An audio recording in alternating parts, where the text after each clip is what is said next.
Good. So, yeah, prior to doing the report, the Secret Shopper report, have you ever heard of secret shopping in B2B?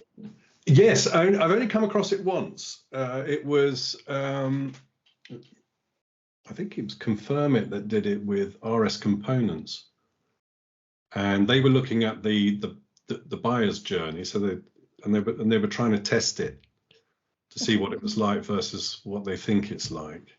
And I think that was quite useful for them. But that's the only other time I've heard of it in B2B. I mean, it's been used for decades, hasn't it, in B2C, retailers, etc. Exactly. When we first started plotting out the methodology, I actually brought in somebody who had been doing this for McDonald's. Oh, well, that's a good starting point.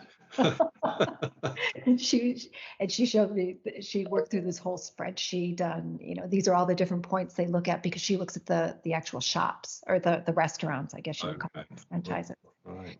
And everything. But I think the way you've done it, you set it out from the discovery all the way through to the customer support piece, shows that sort of joined up approach. And I think that's essential.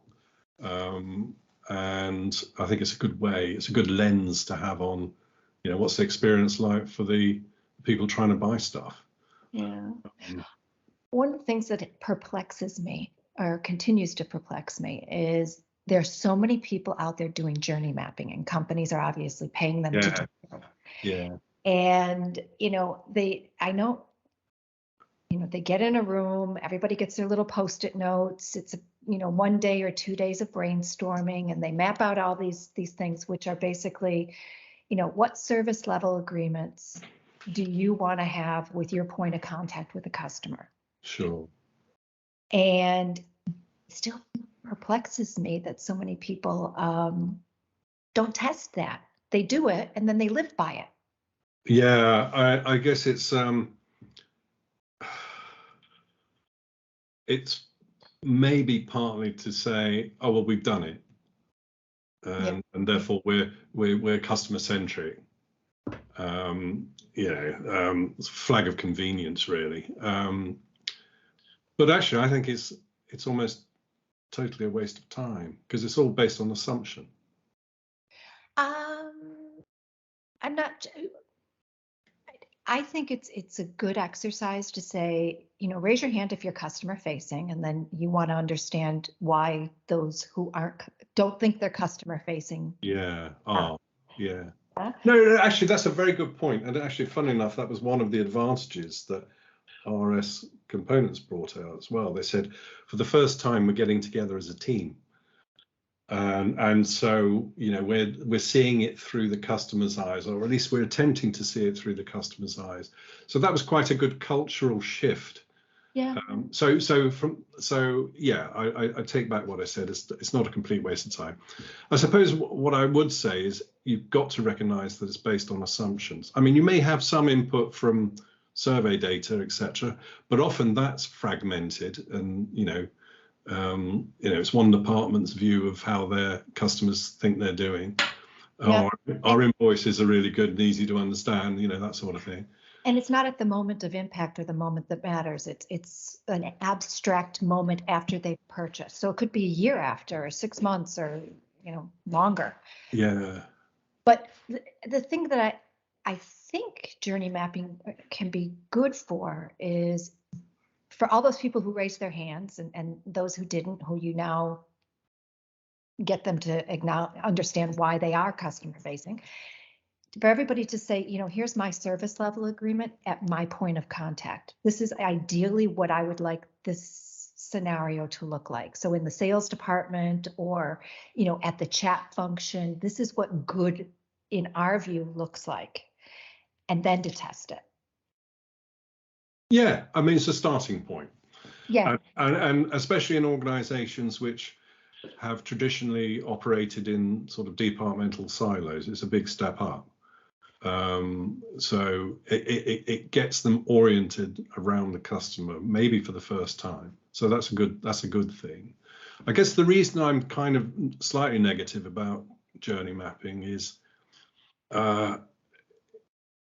if it's too heavily dependent on, well, this is what we think customers do, or if it's too generic in the sense that the different buyers within a buyer group are all treated like one persona, then you're kind of missing.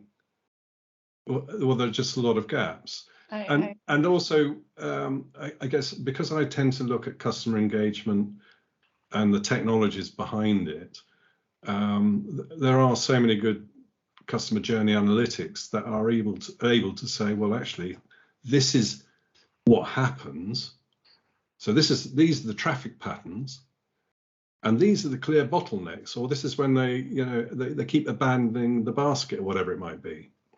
And so therefore, let's drill down and understand why we're dysfunctional in that particular area. So there's plenty of technology around now to actually help with that, so that you're not just starting from guesswork and opinion. Yeah. What we find is that the high volume players, like the GoDaddies of the world, the Melbourne ITs, people who are looking to sell a whole lot of,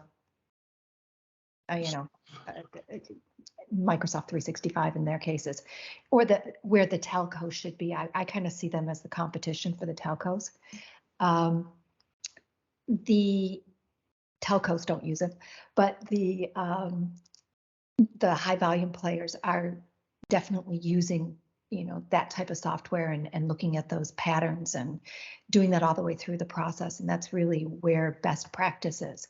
And where it's not being used is in value-added reseller world, or reseller, or a big managed partner that comes from legacy business and now has moved into maybe higher value project business and partial cloud or full cloud. They're not using that.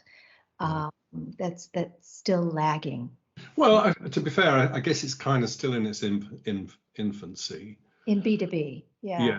Yeah, but I think there's growing recognition that you kind of got to join the dots up. You need to understand the world from the outside in. I think there is a desire for it, and modern CRM systems are sort of can support that kind of capability. So instead of it being buckets of data around customers, it's sort of a unified view of the customer and some idea of who they are, what their context is. And one of the interesting things I think in your research was and I was kind of surprised by it, was the number of people who are selling on features versus value. And I wonder, and that struck me as odd, because I remember having conversations about this back in the 80s. Yep. We were selling solutions, and it was a solutions mindset that said, well, this stuff has to have a purpose. What does the customer get out of it? Because that's the reason for buying it. So it's no use saying, oh, well, our response times are less than 100 microseconds, milliseconds, whatever the nanoseconds, whatever it might be. So what? And constantly asking it, so what? So what does it do for me? Well, it gives you genuine real-time capabilities rather than delays, and therefore it smooths the path of the customer. That sort of thing. So. I think we kind of created the problem. I agree with you. We were all talking about moving from products to solutions in the 80s and 90s. But the IT vendors across the board were really, really good at selling that technology and saying, comparatively, why we're better than, this one. And I think that in the beginning stages, they emphasized on certification and, technical training, and it was more of a technical sell. It's just that has been so ingrained into the whole industry that sort of getting your head above that and really thinking about the business outcome perspective and sales readiness in that area, it's not happening as quickly as the market has changed. And I just find that again extraordinary because back in the 90s when I worked at IBM, they were made that shift, or in part made that shift towards technical expertise, absolutely, but also looking at things from initially it was from an industry perspective, saying what are the common issues in a particular industry, and using that to frame the sale, or at least to, when they're having visits with their potential customers, at least understanding the world through the customer's eyes, and using that to shape the solution, and say, right, so we need a bit of this, a bit of that, and whatever it might be, but collectively together, this will deliver the outcomes the customer's seeking. Now, this isn't new. It's been around, as I say, certainly from the mid-90s on at IBM, and I guess all the big service providers have been doing this for donkey's years. But I guess I was surprised that most of the, whether they're resellers or whatever, was still very, feature-led, and I just found that weird. And the other thing too, in the proposal side, which was interesting, because it got quite a high recognition that the proposal meets the needs of the customer, except that a lot of them didn't articulate the customer's context, and therefore the value that they could derive from whatever the technology is they're buying. Yeah, a lot of these high-tech B2B proposals are really complicated, and from the perspective of, and this is going back to a little bit into the, why are we still talking features and functions? It's because we've been selling licenses, and licenses have SKU numbers, and breaking out of that is challenging. And when you get a proposal, it has the technical name, and maybe even the license number, and you get pricing that's done as a license.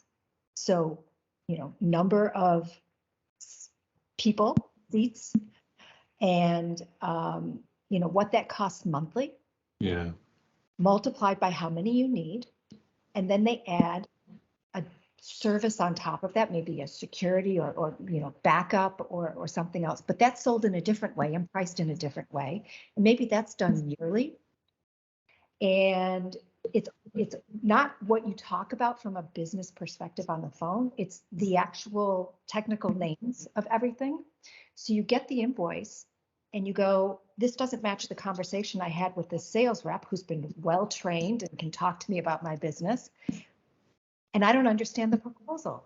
And it's mixing up monthly, quarterly, and yearly pricing, and giving me a sum, and I don't know whether the sum is monthly or yearly or quarterly.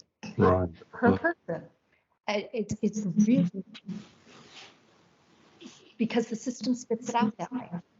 Yeah, I think you're right. And in fact, again, going back to, I know it's going a long way back, but a common issue is things like the invoice. We don't understand it. It doesn't match, or whatever it might be, because it's been broken down in that way. So it's sort of dictated by the pricing book, and yeah.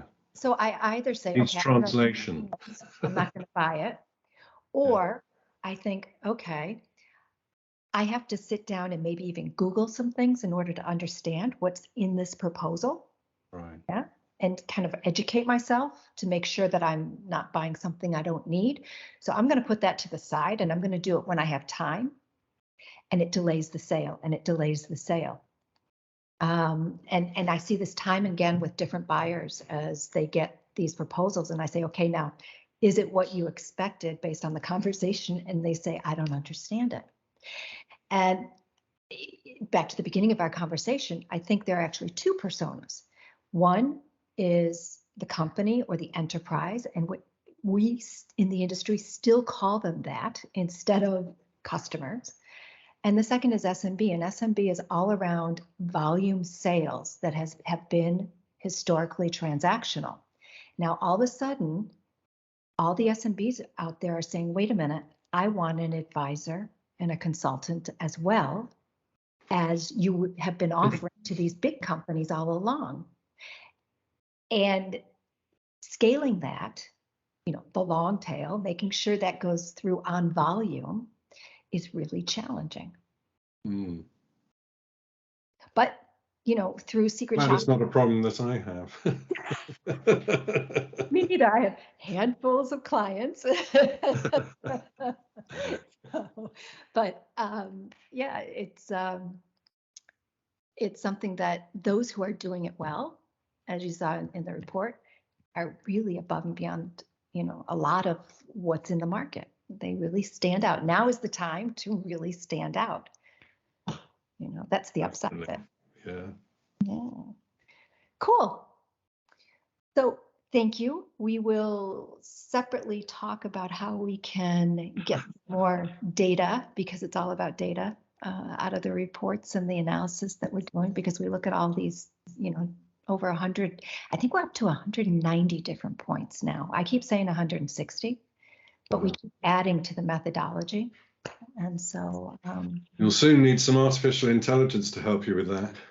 Actually, we've been having that conversation. We've been using Power BI, but we've been having that conversation where we take it next. Cool. Good stuff. Great. Well, nice to speak with you as always. You as well. Thank you for your time. A pleasure. And we will speak soon.